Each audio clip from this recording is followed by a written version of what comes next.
This is a special bonus episode of the Wet Fly Swing Fly Fishing Show, Fly Fishing Founder Series, where you hear behind-the-scenes stories from the companies who are going all in on fly fishing. This week, we have Adamsbuilt Fly Fishing with Mont Williams. Welcome to the Wet Fly Swing Fly Fishing Show, where you discover tips, tricks, and tools from the leading names in fly fishing today. We'll help you on your fly fishing journey with classic stories covering steelhead fishing, fly tying, and much more. How's it going, everyone? Thanks for stopping by the Fly Fishing Show. In today's episode, I talk with Mont Williams, the guy behind Adamsbuilt Fly Fishing. We talk about Mont, how Mont started the fly fishing in the fly fishing space over 30 years ago with another family company and moved himself over to his own brand, serving fly fishermen. We talk about the influence, some of his biggest influencers and influences, what a wagon jobber is, and how Mont's story is similar to John Gierach in their family connection with their fathers. Don't miss this one as Mont connects us with a friend who has another long-standing fishing show you might enjoy checking out. So, without further ado, here is Mont Williams. How's it going, Mont? Good.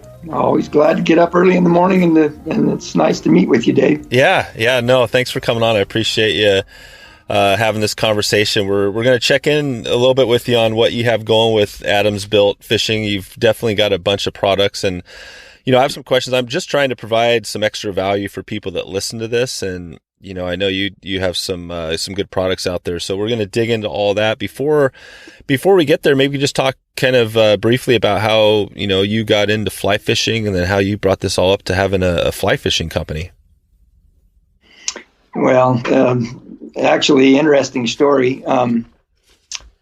As a young man, my parents were in the newspaper business and always very, very busy. But my dad loved to fly fish. And so every once in a while, when I was young, we'd get to a breakaway for a week, a weekend, a Saturday or something, and head out to the beaver ponds in the upper mountains of Utah, and we could do a little fishing. But I didn't get to go very much, and so fishing was not something that I did a lot. But when I became a young man, my parents moved to Fallon, Nevada. And they bought the newspaper here. And then I finished high school in Utah. I went on a mission to Hawaii for a couple of years, and then came home and came out to Fallon to meet with my parents. And while I was here, I met a young lady whose name was Elaine Hendrix. And long story short, we got engaged and eventually got married. Her family, the Hendrix family, owned a company called Hendrix Outdoors, which when we got married, my father-in-law wanted to retire, so I was able to move in and take his position, and ended up as part of Hendrix Outdoors. Hendrix Outdoors has been a long-time fishing tackle distributor here in the West. They began in 1969, and I started with them in 1983. And over the years, became very much in love with fishing. Because of my slight fly fishing background as a kid, I became very interested in the fly fishing side, which Hendrix didn't do at first. And then we were able to start putting in some fly fishing products into the Hendrix Outdoors inventory. I became a lot more excited about it. I really enjoyed the fly fishing side. We carried product lines such as Scientific Angler, Rio, and many, many other name brands over the years. As we went along, we decided that we needed to create a product line that created a little bit more margin for the company. So I began designing products under the Hendrix Outdoors label, which actually began with waders. That's kind of where the wader business began back in the late 1990s. And that blossomed into other things, tools, bags, nets. We just began to carry a lot of things. And then back in 2014, I separated from the Hendrix Outdoors company and started Adamsbuilt Fishing. That's kind of a short synopsis of how Adamsbuilt began. Gotcha. So Hendrix Outdoors is still going strong out there? Yeah, my wife's brother still has Hendrix Outdoors here in town. He has a warehouse on the other side of town and still doing business. And Oh, wow. What's the what do you think over all those years of the Hendrix, I guess, working there, what is the biggest thing you learned or that you took away that helped you with Adamsbuilt? Well, I think the biggest thing I learned, of course, learning the business side of it, understanding inventory and how to work with customers. We were actually this is kind of an old school term. We were wagon jobbers. In other words, we actually drove big trucks or pulled trailers and actually delivered right to their doorstep. And we did that for many, many years. Wow. Then eventually we hired salesmen in other states. And we began to work more in the office, and that's when I started traveling overseas and manufacturing and creating the product line, which is now Adamsbuilt Fishing. Gotcha. Wow, that's that's pretty cool. So now, and you, as you said, the waders are the first thing you started with, and what was that process like going in? I mean, obviously you guys had waders. I'm thinking you had waders at Hendrix Outdoors, but what was that process like getting into your first actual product? Well, let's see. Now, did you get into the Hendrix waders or did you start that with Adams? Yeah, we started out manufacturing under the Hendrix label.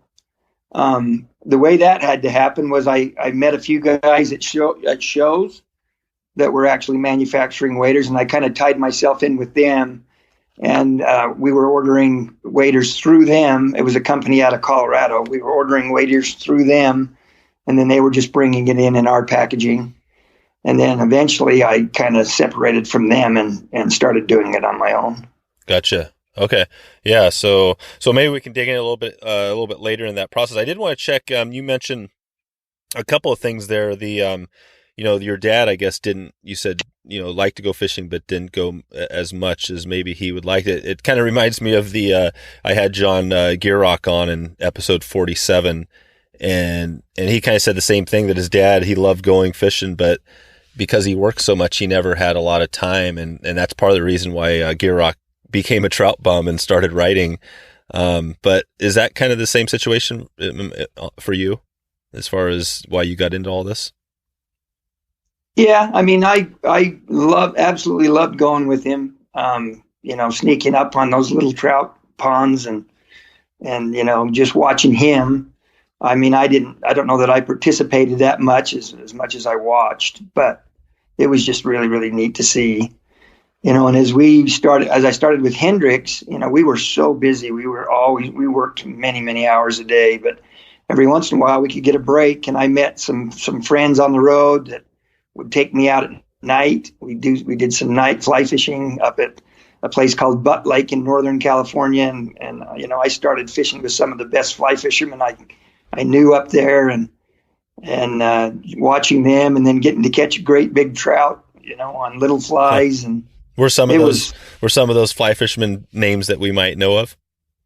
Well, one that's fairly known around here is Jay Fair. Mm-hmm. He has fly tying materials. He's since passed away, but another one was Irv Wheat. He was a fly tyer up in Chester, California. He's also passed away, but they were all older guys that I became friends with, that I was able to learn so many techniques from and get to catch, fish that I normally had never seen before. It was just awesome. That's cool. And these are some of your biggest mentors. Are there other people out there that had an influence on, you in fly fishing? I would say those are my biggest mentors. I mean, there's been several fly shop owners and people I've been able to travel with, to destinations that I've learned from. And, it's just been a huge fly fishing school for me, being a part of this industry, just because I've had the opportunity of fishing with so many different people in so many different wonderful locations throughout the world. Gotcha. Okay. Well, let's, I wanted to jump into a little more. I had some questions just on generally about, some of specifically your products. And I mean, this gives us a good highlight as far as how you got into it. It's always interesting hearing because, sometimes you kind of think, well, how do these people get going? But you obviously you've had a long history here with a company that's been around a long time. And Probably not too different than a lot of the people I've talked to, that have been in the fly fishing industry. I guess we kind of joke about that term. I've had people actually tell me, not to use the word industry, listeners, because it kind of doesn't sound, it's not how they think of fly fishing. But I mean, how do you think of fly fishing when you think about it? What comes to mind for you? Is business first, or what is it? No, when I think of fly fishing, I think of getting outside, being out in nature.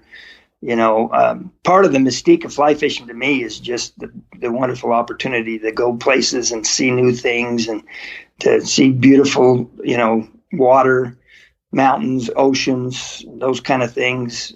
It's such a relaxing thing for me to get out of the office and to get out, because the daily grind of selling fishing tackle, fly fishing tackle, is something I really, really enjoy, but you need a break.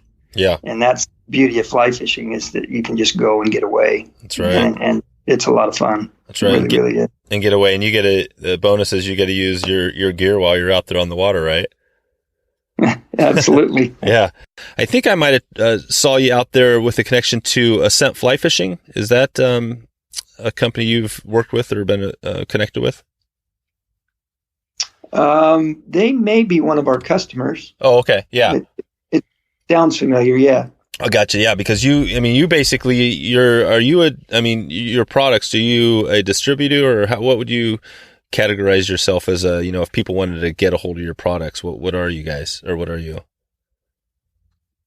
Well, we're a manufacturer, so we sell to the retailer. Okay. So yeah, you're fully, and if people wanted to get a hold of your products, they can go to your website and pick them up there, or they can go to fly shops or wherever you guys are located. Correct. On our website, we have a mapping locator where they can go and find any fly shop that carries our product in their area. Gotcha. Okay. Yeah, that makes it easy. So are waders, is that your best selling item? Yeah, I would say that's our keystone item. That's the one that we have built our business around. It's extremely good, the wader business. Okay.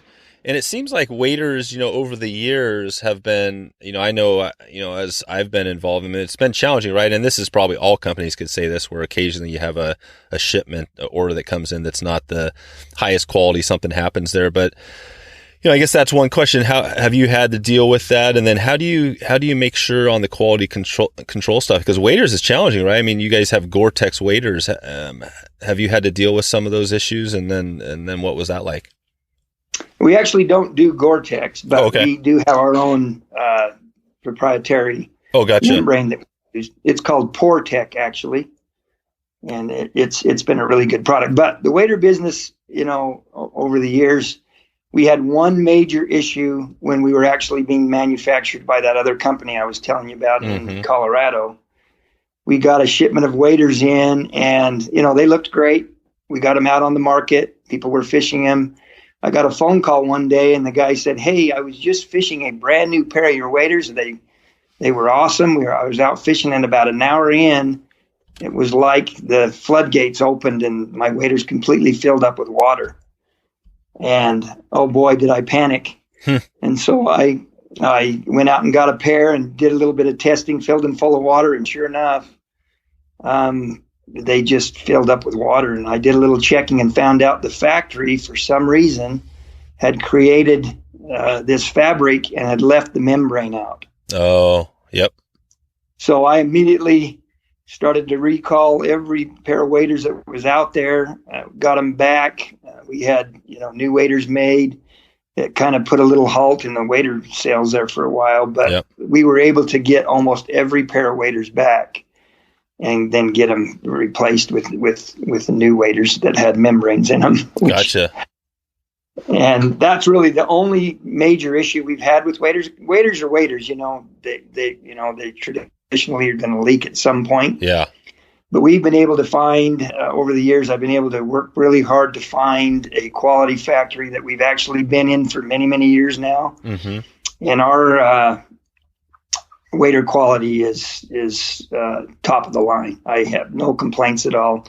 Our customers are very pleased. We have very, very few returns.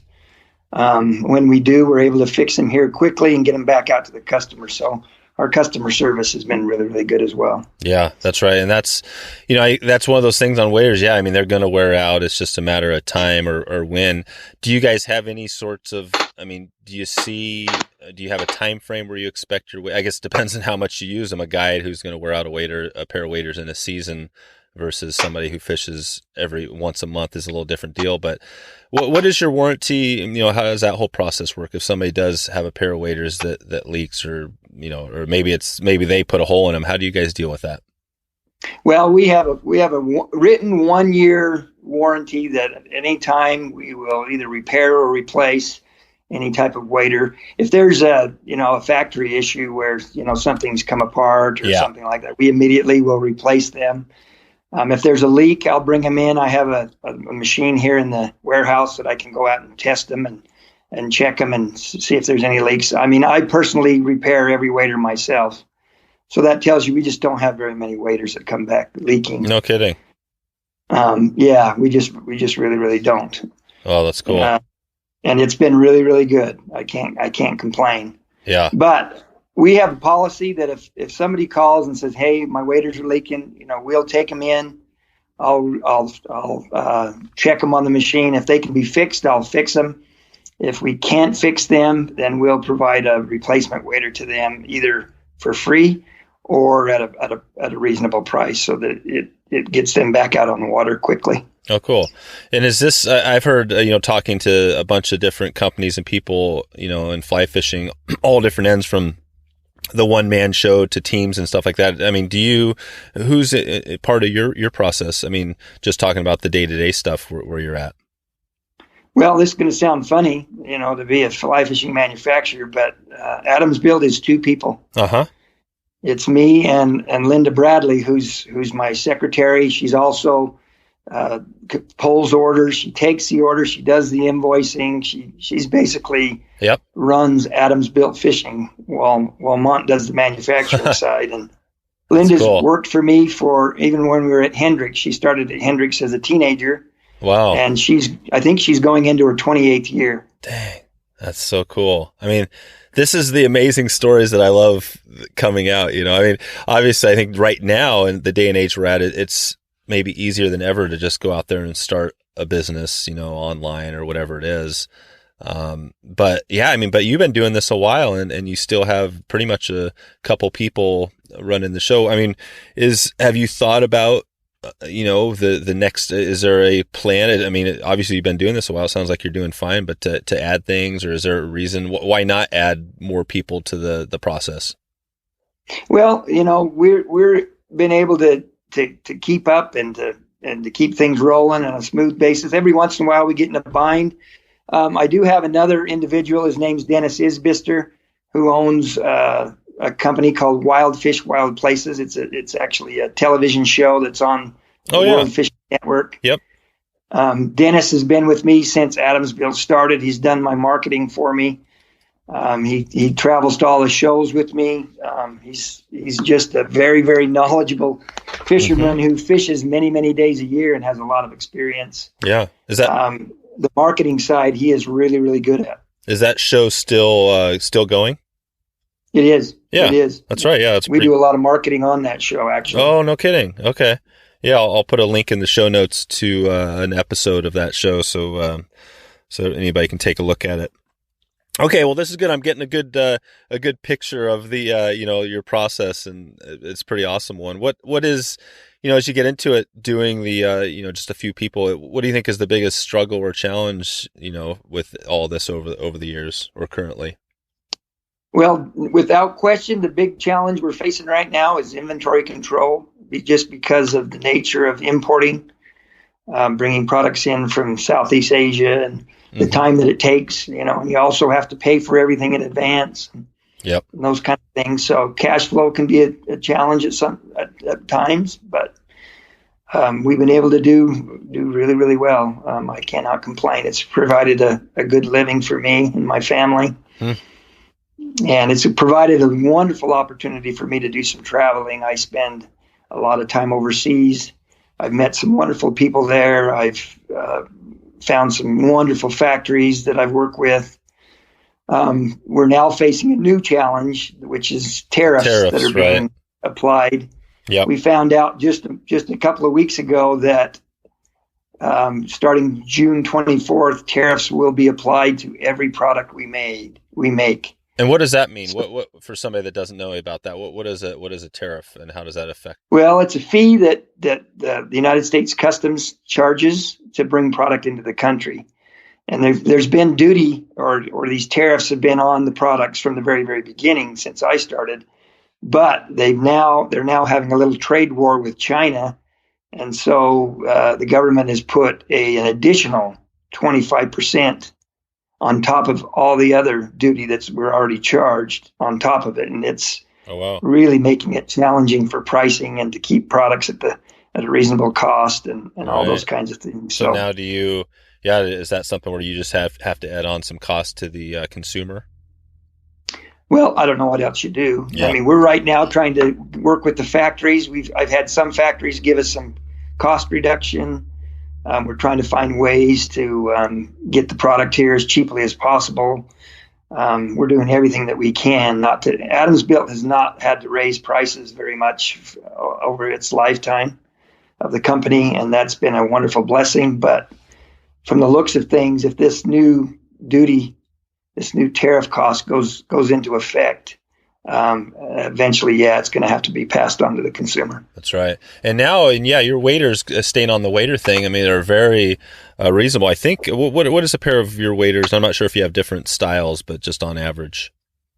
We do. We have actually 3 different types of waders that we sell. We sell our Truckee River wader, which right now retails at $259.95. Mm-hmm. We also have a women's version of that, the Truckee, which retails also for $259.95, and then we have our lightweight wader, which is the Walker River wader, and that one retails for $180 or $169.95. Okay.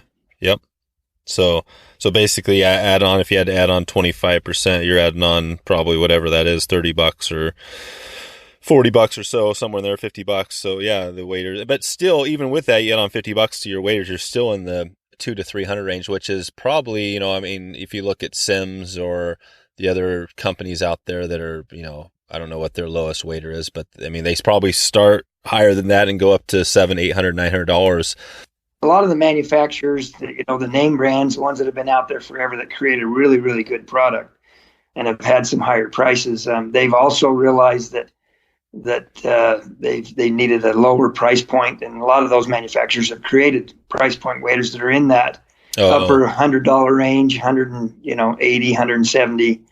There's a lot of manufacturers that are now creating that price point wader, which is a challenge, but we stand totally behind our waders. We create a high quality product that we have very little issues with, that we can rely on its durability and lasting value, and it's one of the reasons we're still alive in this very challenging industry, is because of the quality that we provide. Yeah. What do you think is so? Well, I guess you mentioned the challenges. I mean, have you mentioned them, or is there another big challenge that makes this industry so challenging? The big name brands that are out there, they do such a good job. They have such a great rapport with the fly fishing industry. Yeah. That's probably our biggest challenge, is to try and compete with them. But I've just kind of learned over the last few years that I just need to take care of Adamsbuilt and just create a quality product at an affordable price, that are dependable, that people learn to love and appreciate, that fit well, that are comfortable to wear, and that's been able to work. And we've continued to grow every year. So yeah. That being said, we're hanging in. Yep. No, I think it's just from the outside, for me, looking at it, I think that is the challenge, because people, when they see the companies that have been there a long time, they think, okay, I'm going to buy these waders or whatever, and I don't have to worry about, if something happens, I'm going to be covered. But, when it's a new company, maybe they haven't heard of Adamsbuilt, they're probably thinking, well, gosh, if I buy these waders, what's the guarantee that in 3 years or 4 or 5 years, the company is not even going to be around? and and I'm going to be stuck with something that how do I do, you know what I mean? That I think that might be one of the challenges that you have, but you obviously have a good product, so I think it's getting that word out on your quality is a big part of it. Is that kind of how you see it a little bit? I would say that's the biggest factor why Adamsbuilt is as successful as it is the word of mouth from its customers.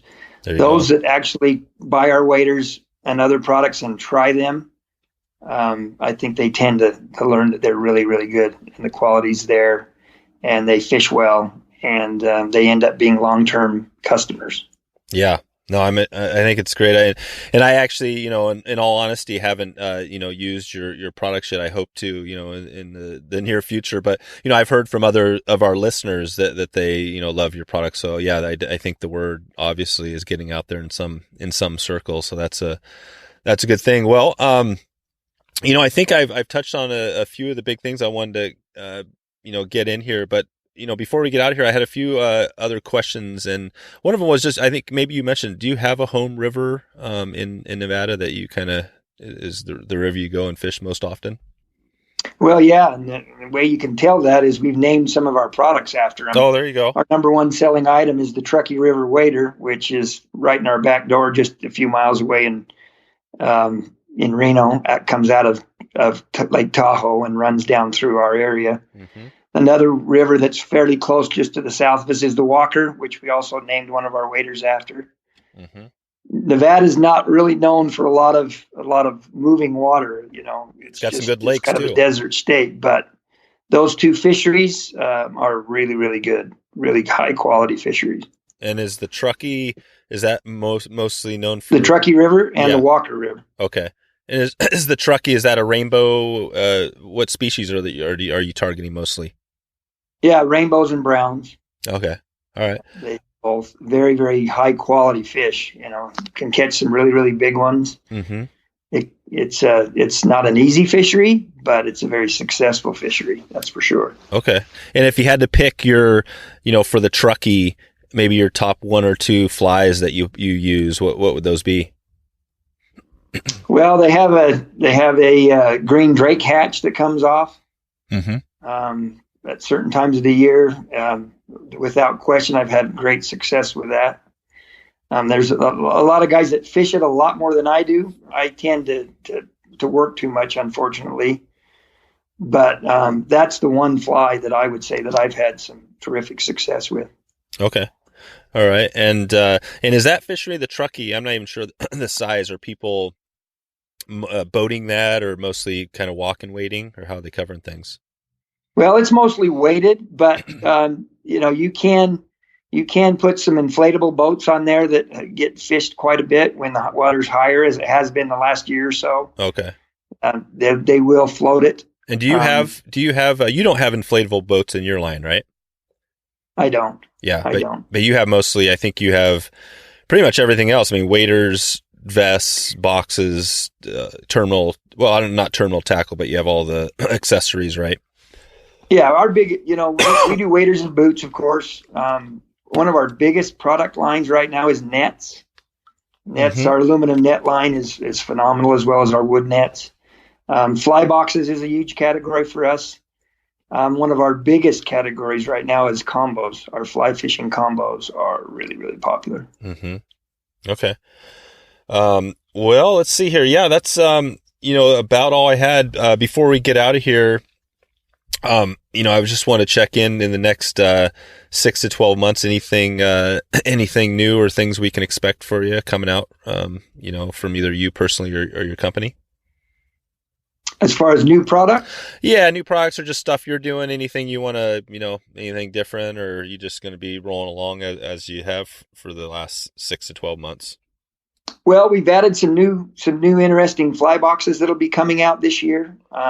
I'm in the process now, and I don't know if they're going to make it this year, but we're in the process of creating a new bag line that will be coming out.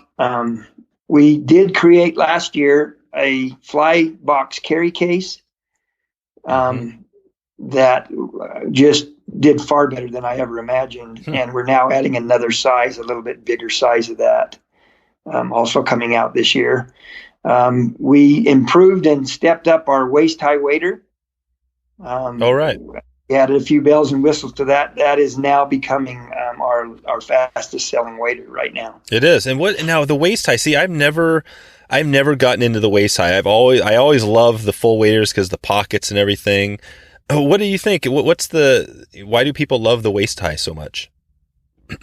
Well, in the summertime, I'll be honest, I love fishing them because, I'm not a vest guy. I don't like wearing a lot of stuff. I'll do a lanyard and just put a fly box in my pocket. They are a lot cooler. And the older I get, I'm not that young anymore. The older I get, it's much more difficult to wade deep anymore. Yeah. Right. I really don't wade that deep anymore if I don't have to. Yep. So the waist ties are very convenient. Yeah. No, I hear you. That's right. And the waist ties, you didn't mention those. Do you make them in the Truckee, the same sort of, or do you have another name for the waist ties?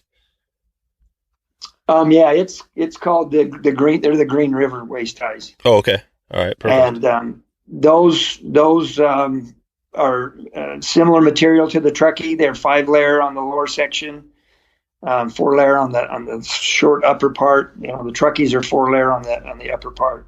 Okay. So very durable wader, but very cool to wear. Yeah. Great breathable material. Huh. How do you make your products, better? I think about, listening to your customers and things like that. But if you get these new bags you're thinking about, I'm not sure what they are, but maybe they're the waterproof type bags. How do you know that they're good, they're solid? How do you do that R&D or test things? And how do you know when to change things? Or are you always kind of making things a little bit better on each cycle, or how does that process work? Yeah, I travel overseas 2 to 3 times a year. I spend a good month and a half every year over there in the factories. I spend a lot of time getting sampling. I make sure key people and individuals that I work with that know product, I make sure they see them, they try them, they see how they work. I get lots of response and ideas and changes, and of course the industry has tons of things out there that are popular that you look at and try to compare to and those kind of things. It's not reinventing the wheel, that's for sure, but you want to make sure you have all the bells and whistles that people like and makes your product very fishable. Sure.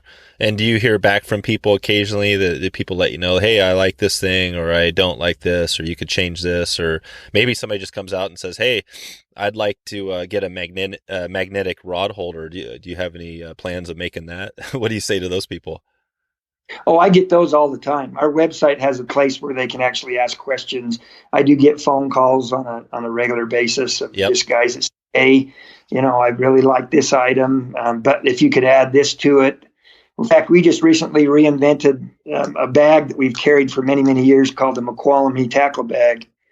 And a guy said, hey, is there any way you can put gunnel hooks on this so that I can throw it up on the side of my boat? That's a great idea. And the last time we made that bag, which was just a few months ago, I worked with the factory and we added gunnel hooks. Mm-hmm. And, it's just makes that bag really easy to use in your boat. You can also remove them so you don't need them. It's been a bag that I've kept in this line for many, many years. That is great. I think I'm going to have to pick that up. That's for sure. That's, I run a drift boat when I can. So that sounds like the perfect addition. Nice. So just have one more quick random one for you. Did you, as far as sports, I've been asking this question with some guests over the last few months, and I've been getting some responses, but did you play any sports throughout your life that all the way up from childhood, anything that you excelled at or you were into? I did. Yeah. I played sports as a youth. I was baseball, basketball, football. I played that all the way up through high school. Uh-huh.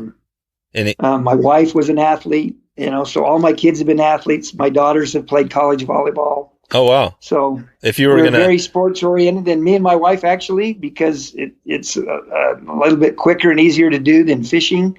When we get a break, a lot of times we'll run out to the golf course and play a little golf. Okay. So, all right. And if you were going to turn pro throughout your life, what sport do you think you would have been pro in?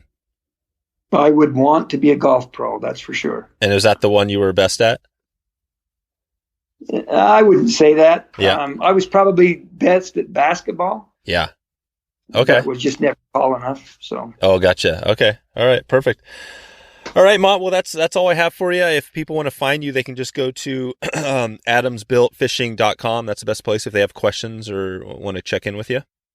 Absolutely. Or they can always call here at the warehouse if they'd like. We have no problem with that. Okay, and you, I'll leave a link to that, and then maybe a number to the warehouse, or they can go to your website. But great. Well, I just want to thank you for coming on and sharing your story. I think there was a lot of great little nuggets that come out of this. I think some of the folks that listen to this, maybe some people are interested in, getting into it. And I think, the fact that you've been doing this a long time and a lot of good lessons. So, I just want to thank you for coming on and sharing your knowledge. No problem, Dave. Thanks. I appreciate it. Okay. We'll talk to you later. All right. Bye-bye. So there you go. If you want to find all the show notes with all the links we covered, just go to wetflyswing.com/Mont, M-O-N-T. Would you be disappointed if I focused on Twitter, on social media, for those social media junkies out there over the next few months, and kind of let the other stuff slide? I don't have enough bandwidth to cover it all, and wanted to see if Twitter is worth interest from those out there. So use the hashtag wetflyswing Twitter bitter. That's wetflyswing Twitter, BITTER, on social if you want to follow the show on Twitter, or if you do follow it on Twitter. Thanks again for stopping by and check out the show today. Look forward to catching up soon and hope to maybe see you online or on the river. Thanks for listening to the Wet Fly Swing Fly Fishing Show. For notes and links from this episode, visit wetflyswing.com. And if you found this episode helpful, please subscribe and leave a review on iTunes.